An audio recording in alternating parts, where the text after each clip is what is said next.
Get ready to dive into the comic book realm, where heroes rise and villains take the helm. We're here to dissect the stories and the art. Our source material, we tear the panels apart. All right, well, we'll start with Superman and the Authority.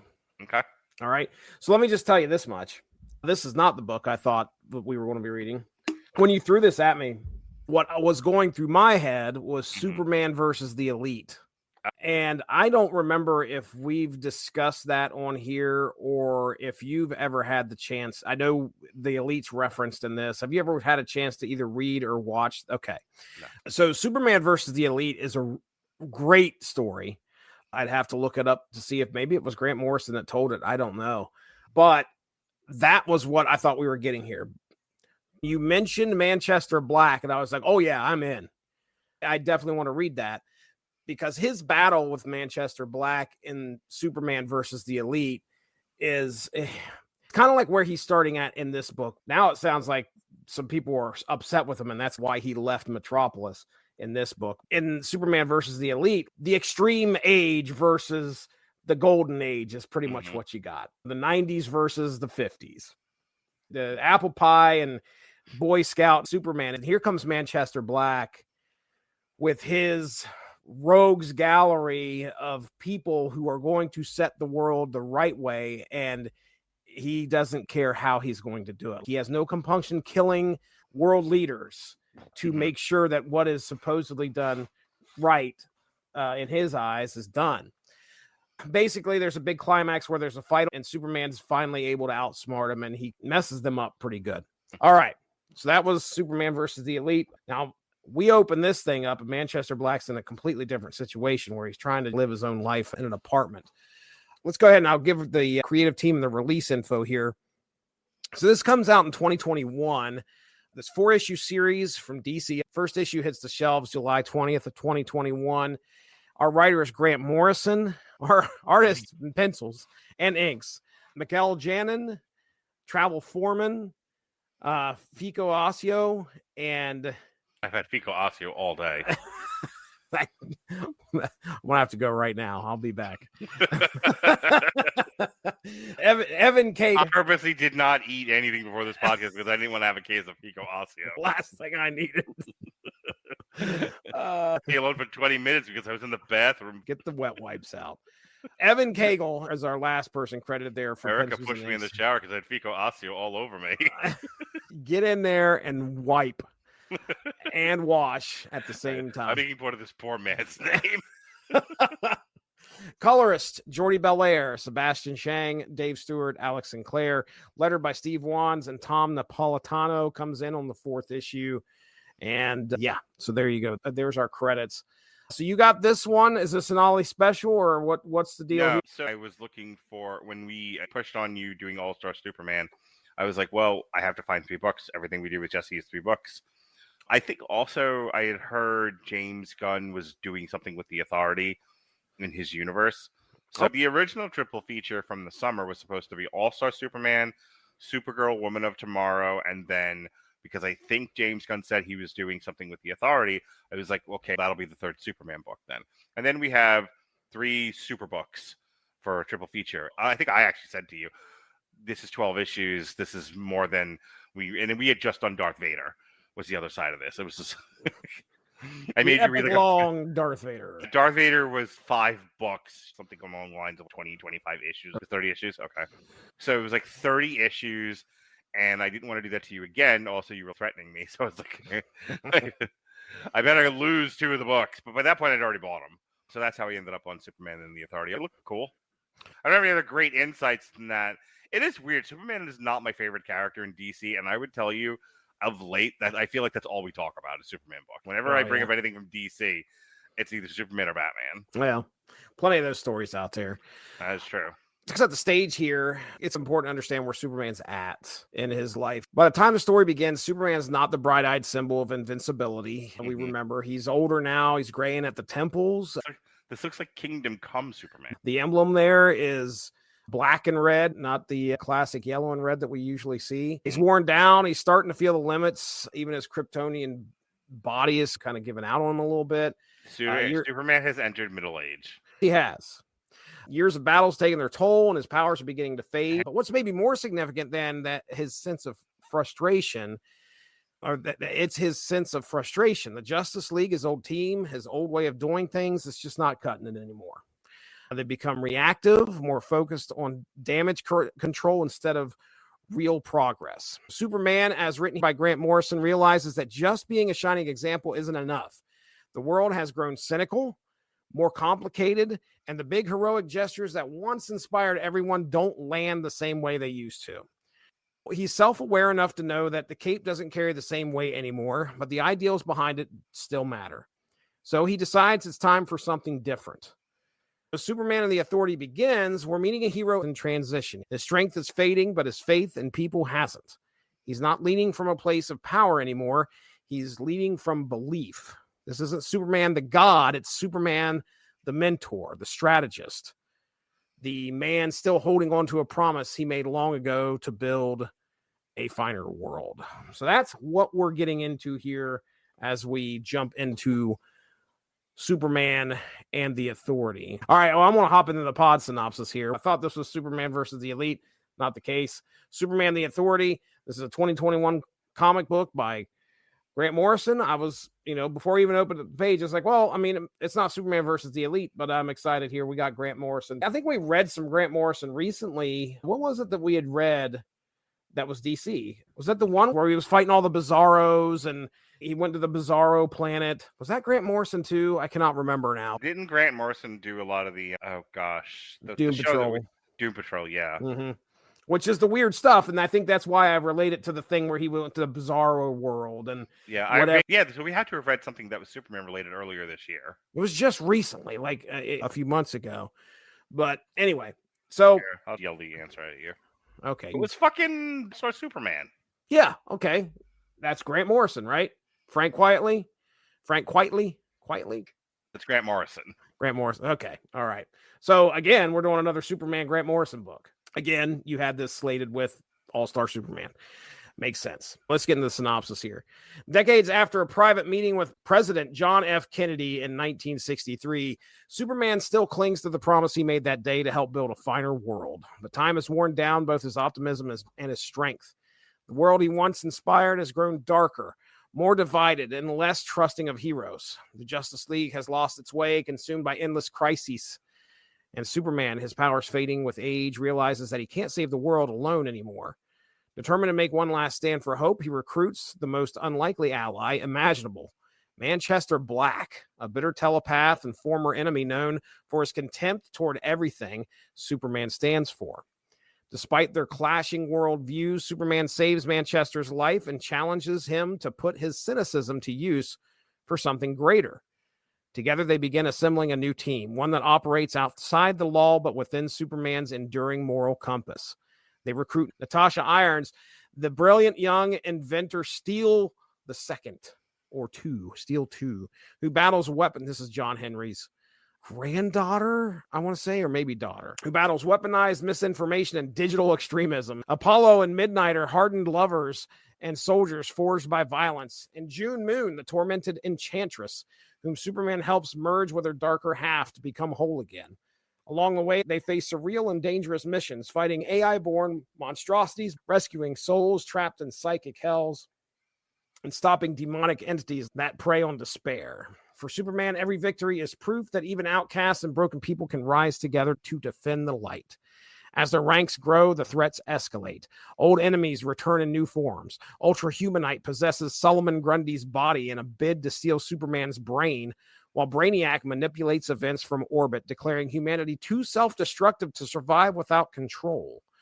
The Authority battles extremists, alien supremacists, and brain-cloned armies. Superman, weakened but unyielding, proves that leadership and compassion are powers all their own.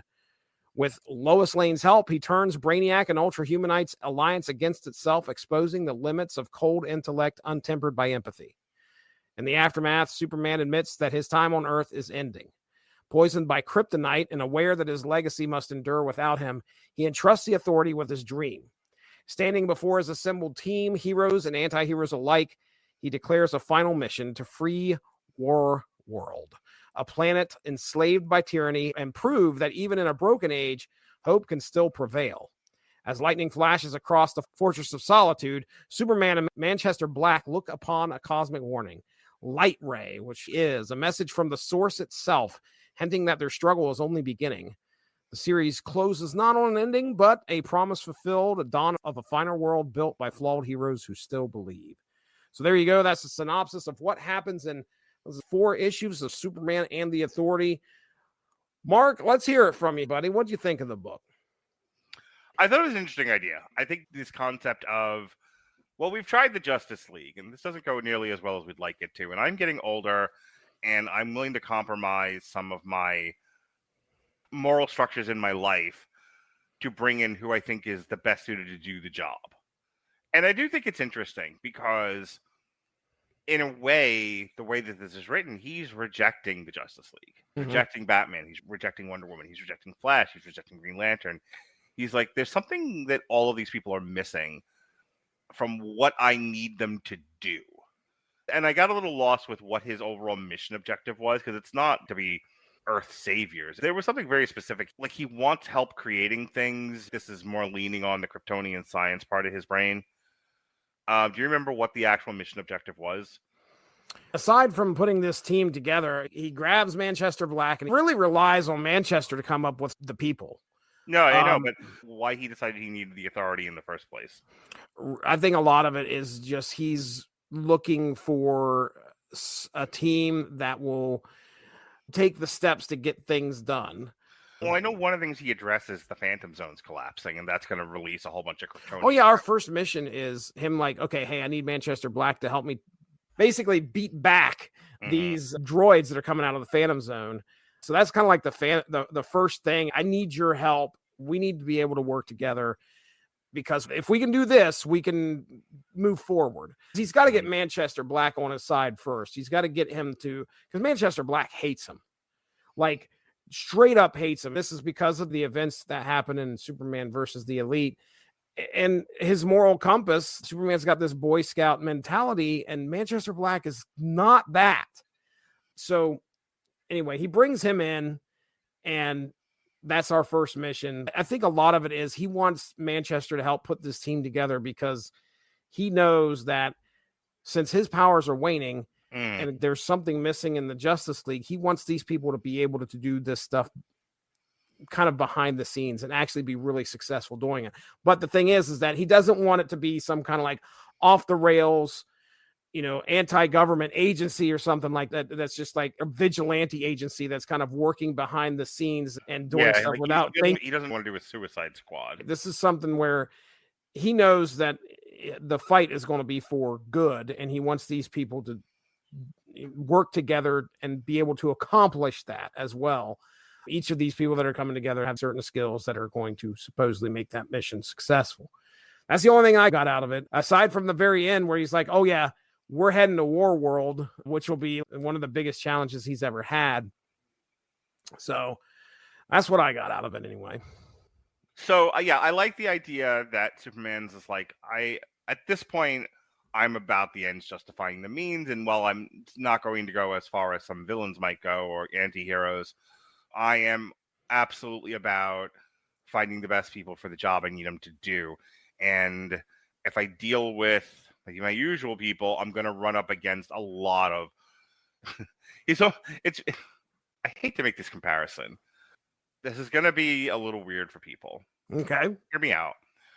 So I'm going to work backwards from where people went with it, which I don't totally agree with, but we just had this series of No Kings protests. Mm-hmm. The No Kings protest was a reaction to Donald Trump, in some people's minds, abusing executive power, the executive decisions that authority, the ability to do executive orders. That's what it was. To bypass Congress, to move things along, presidents are given executive order privilege. So long as you're not violating the Constitution, you can do a bunch of stuff. You can't violate state law, which is some of the problems that he was running into. But where it's strictly the purview of the federal government, you can do executive orders to get things done. He's not the only one that's ever done this. He gets sandbagged with it because he did a lot of them, but It's a different age. People have access to information in a different way than they did before. So it looks like he's being a dictator. Except that Obama used executive orders. George Bush used executive orders. Bill Clinton used executive orders. Bill Clinton, I think I might have said this on a different podcast, was trying to get a line item veto passed. Where he could go through the budget and just be like, the whole budget's mostly fine, but take this out, take this out, take this out. Mhm. He doesn't currently have that power. It's why the government shut down presently. So every president, not just the current one, has run up against the intransigence of Congress in trying to be an effective leader. Mhm. That is the point that I'm trying to make. I am not taking up for Trump. I am not going against him. All I'm saying is what he did, other presidents have done too, and all of them have reacted to Congress is impossible. We've created this giant fucking dam and nothing gets through. Mhm. So I feel like that's where Superman's coming from. The Justice League is kind of Congress. Nothing gets through. I have to deal with Batman and his psychoness. I have to deal with Wonder Woman. I have to deal with all of these people. And it's like, how about I just create my own thing, do my own thing, and I'll be the decision maker? Because trying to do things by committee sucks. Everyone's got an agenda, and Batman's trying to kill us all secretly. Batman Doom, remember? So it's like, I can kind of see where Superman is coming from. I almost can guarantee you Grant Morrison didn't mean it that way. Oh, But yeah. that's how it came across to me. Right. Right. Now I'm curious about something. Uh-oh. I want to ask GPT. All right. What are you asking? Okay, hang on. Regarding Superman and the Authority, my take on Superman's motivations resemble that of presidents, You are exactly right. most recently President Trump. That is a great take. Shut up. Regarding Superman and the Authority, my take on Superman's motivations resemble that of presidents, most recently President Trump, using executive orders to bypass the intransigence of Congress. Stress test my thesis. There you go. She's going to write a page and a half now. Right. She is thinking. Oh, she went to thinking mode. Love the provocation. Okay. Here's a neutral stress test of your thesis that Superman and the Authority maps to a president such as Trump using executive orders to route around a gridlock legislature. Where the analogy works. Motivation. Do something despite inertia. Morrison's Superman is aging, perceives systemic failure, and forms a small handpicked team to achieve outcomes conventional channels haven't delivered. That's broadly akin to presidents leaning on EOs when Congress stalls. Tool choice, alternative machinery. Superman built an extra institutional strike team with unconventional actors, just as a president turns to unilateral tools inside the executive branch, orders, memoranda, emergency powers, when legislation is unlikely. Okay. Tempo and optics. Part of the Authority's appeal is speed and decisiveness. EOs also deliver visible action fast, which modern presidents use to shape narratives amid legislative gridlock. Mm-hmm. Where the analogy breaks. Here we go. Legality versus extra legality. Executive orders must rest on constitutional statutory authority and are reviewable by courts. Superman's authority isn't constrained by a written constitution to just review or democratic accountability. Yeah. That's a major disanalogy. And that's also a fictional team. Yes. Authorial intent, anti-tyrant Superman. Morrison is explicit. Their Superman is not a would-be dictator. He adapts. He doesn't usurp. Framing him as a unitary executive risks missing the text's insistence on non-authoritarian means and ethics. Yeah, I guarantee you, my read on this was not Grant Morrison's intent. And the Authority's target is liberating world war. This is what I was trying to ask you before, and I guess you missed it too. The Authority's target is liberating world and tackling meta-level threats. EOs usually reprioritize domestic administration with occasional national security moves, but within legal channels. About the Trump specificity, volume does not equal unchecked power. Trump's EO usage has been unusually high and strategically timed, but still bounded by statute and litigation. Again, unlike Superman's extra constitutional team. Trump, more illegal than Superman. Wow. Oh, the comments are coming in. I can't wait to write this essay. Emergency power sprinkle. Please title it Trump, more legal than Superman. The illegal alien Superman. That'll get some. I will go viral and everyone will hate me. Yes, that's what the internet's for. Emergency powers. Invoking emergencies to advance policy edges closer to your analogies work around Congress, but it still sits inside codified authorities and court review. The stronger framing you can use on air.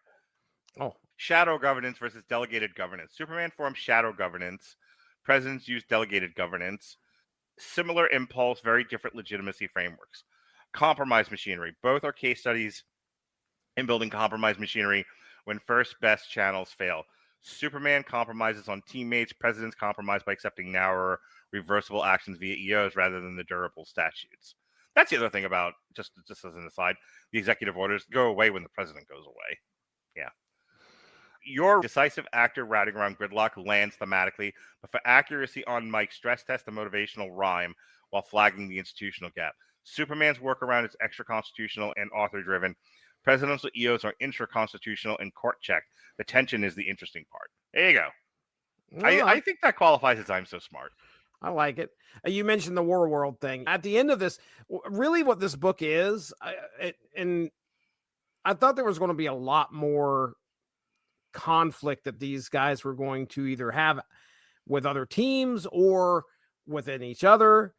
But this is really just 4 issues of Superman putting the team together so they can go to War World, because we don't go to War World in this book. I think there's something that started a few months before this called the War World Saga. Mm-hmm. We're just really in the early phases of this where Superman's putting together a team, and that's all this is. Each issue, there are battles in between. We mentioned the Ultra Humanite taking over Grundy's body with the open brain, which was a little disturbing looking. He goes and finds what's-her-face, the June Moon, which that's almost a whole issue, is him getting her and then, putting the rest of the team together. So this was an okay book. If you were going to continue with the War World saga, it's definitely a critical piece because you need to know what Superman and the Authority are. Apollo and Midnighter, I think those are characters we don't read too much about. There is a book called The Authority, which I think they were a part of. I feel like the Authority had members Apollo and Midnighter in it before. Manchester Black, he's probably one of the really good antagonists to Superman that recently was created. Brainiac, Solomon Grundy, Ultra Humanite, they've been around for decades. So a good story all around with him as an antagonist actually trying to team up with Superman. And Superman's got to try and win him over. And I think that's a big part of the first issue and a half. It was told well. Grant Morrison always does good stuff with this type of storytelling, I think. All right. I like Superman and the Authority. It was a good Superman book. Nothing I would have necessarily made you read any other time, except it was on my shelf and we had already committed to it. If you want to break here, go into your next thing, I got to run for a second. All right. You better go. Okay. Oh, you know what? Okay, so here's what I'm going to do. Mark's going to go away. I'm just going to go down through the likes or dislikes that we had listed here, and I'll answer them. And then when he gets back, we'll get into the next one. So, all right, the opening flashback with Superman and President Kennedy, liked or disliked? And I will tell you that I was confused at first because then again, I don't know what the current storytelling in DC Comics is, but if you're going back to 63, the opening flashback's really neat because he's talking to President Kennedy. Well, that would mean that now we're in 2025. Makes sense that his hair's getting gray. He's Superman. He's probably going to live, or at least a very, very long time compared to humanity. So he's older. But anyway, that flashback, he's back there and President Kennedy's talking to him about how he plans on putting someone on Mars and he doesn't want any help from Superman. There's also like he's walking past a door and the JSA are getting their picture taken, which was pretty neat. Did I like it? Yeah, I thought it was neat. It kind of frames our opening of the story and it also gives you a good idea of Superman's virtuous intentions and what he wants to do. The introduction and characterization of Manchester Black. Did I like or dislike it? We get Manchester Black here. Again, this is after Superman versus the Elite. He's living in an apartment and the cops show up. And, we talked about Superman saving him. He was about to be killed. Well, I wouldn't say killed, but he was getting hurt. The cops were definitely going to try and take him out. Sniper had him in his sights and Superman saved him and took him back to the Fortress of Solitude. And that's where our story kind of begins. But I like Manchester Black as a foil to Superman. I'm also a 90s comics fan. Manchester Black kind of, it feels like he embodies that. The idea of an older, weaker Superman still trying to make a difference. Did I like it or did I dislike it? I like that. You know, we got to humanize or do something to take the power down. I think that's probably what they were doing here. He had kryptonite in his blood. There's a mention of the Supermobile, which is fun because Superman can't get everything done. You know, fly everywhere. He's trying to conserve his power.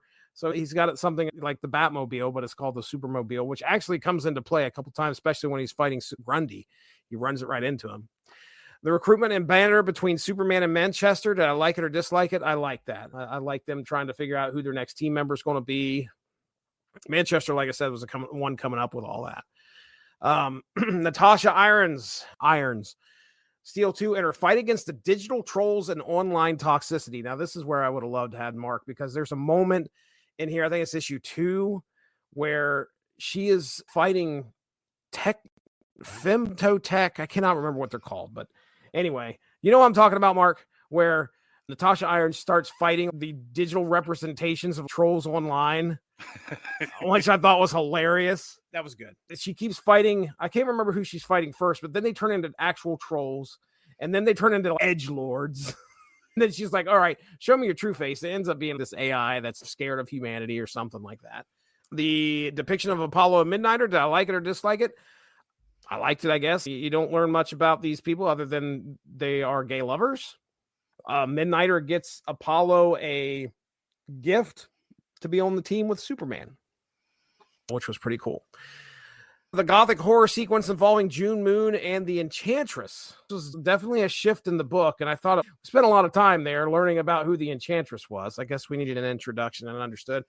I mean, I didn't hate it. The merging of June and the Enchantress and the Enchantress into one being. Did I like it or dislike it? Okay, I think it was the only next logical step we could do. The philosophical debates between Superman and Manchester about morality and privacy. That's, I think, a lot of what this book at the beginning was about, was Superman trying to win Manchester over. Brainiac and Ultra Humanite partnering up. I thought that was cool. I liked it. The climactic fight in the Fortress of Solitude with the Ultra Humanite. I thought that was cool as well. I thought Lois was green. Like, what did I miss that they turned Lois into She-Hulk? Yes, the coloring was definitely, I mean, they were trading artists and colorists through these issues. Yeah, I understand now that it was just like the hue of the room. But at the time, I seriously thought she was like green. Yeah, she shows up, she makes a save with a white kryptonite rifle. I thought that was pretty cool. I wish they had her take out the Ultra Human by asking it hard questions. Solomon Grundy, born on a Monday. I think I'm done here. Let's want any other thoughts on Superman and the Authority? I kind of like late stage Superman. I think that the ultra powerful Superman all the time gets boring, so you need to switch things up a little bit. So. Yeah, completely agree. I don't like it when Superman's invincible. I don't. That's not the power fantasy I'm looking for. Superman and the Authority is actually a really good middle-aged man power fantasy. Okay. I have limits. I can't walk around a theme park anymore. You know, I have some real struggles, and I have to create accommodations for myself. I have to find workarounds. I have to make compromises. I don't want to give up my lifestyle, but I can't participate at the level that I used to. Right. So I have to make adjustments. The first time I got sick, I had pneumonia, and I had already had cancer for a few months, but I didn't know that at the time. This is New Year's Day. New Year's Eve is when I got diagnosed with pneumonia. Despite having asthma and struggling with weight for most of my life, I've always been a big, strong guy. I define myself by that physicality. It was a big part of who I am as a person. And trying to clean up Christmas on New Year's Day and not having the ability to, I was not in a good place. I started to cry a lot. I was mourning the death of the person I used to be almost instantaneously. And I won't get into how it was handled by my partner at the time, but not well. I was quite a mess. Now imagine you're Superman. Yeah. That same kind of mentality of, you know, you have been told you're an invincible god for your entire life, and now suddenly you're finding out that, oh, wait, I do age. Yeah. Oh, wait, I do lose vitality. You know, I lose strength. I'm getting older. Age catches up to me, too. this is an enemy I can't defeat. It's coming at me slower than most. Still, mourning the loss of your youth and vitality is an important part of the aging process psychologically. It's something I have to deal with on a daily basis through my job, working with Medicare patients as a mental health clinician. So again, imagine you're Superman. Right. What that's like. Right. I think the book deals with that fairly well. I think that was the point that I was trying to make. This is middle-aged. Gavin Napier of the Casual Heroes once said, somebody at DC said, we make comics for middle-aged men. This is a comic book for middle-aged men. Mm-hmm. So I would not give this to a child. Right. Yeah, I don't know if the story's ever been told. It might have been. Just about every DC story has been told, but of Superman actually coming to grip with what you're talking about. Mm-hmm. In this, he's handling it pretty well. It seems like he's actually a little bit more past it now. He's like, okay, I understand I'm getting older. So yeah, he hasn't had... In the 5 stages of grief, he's in the acceptance stage. I was going to say, definitely in the acceptance space, he's getting somebody there to take his place. He's getting all his affairs in order. Thanks for joining us. All of this would not be possible without W2Mnet.com, so make sure to seek them out for more podcasts. If you enjoyed what you heard today, please feel free to share, and we look forward to entertaining you again soon.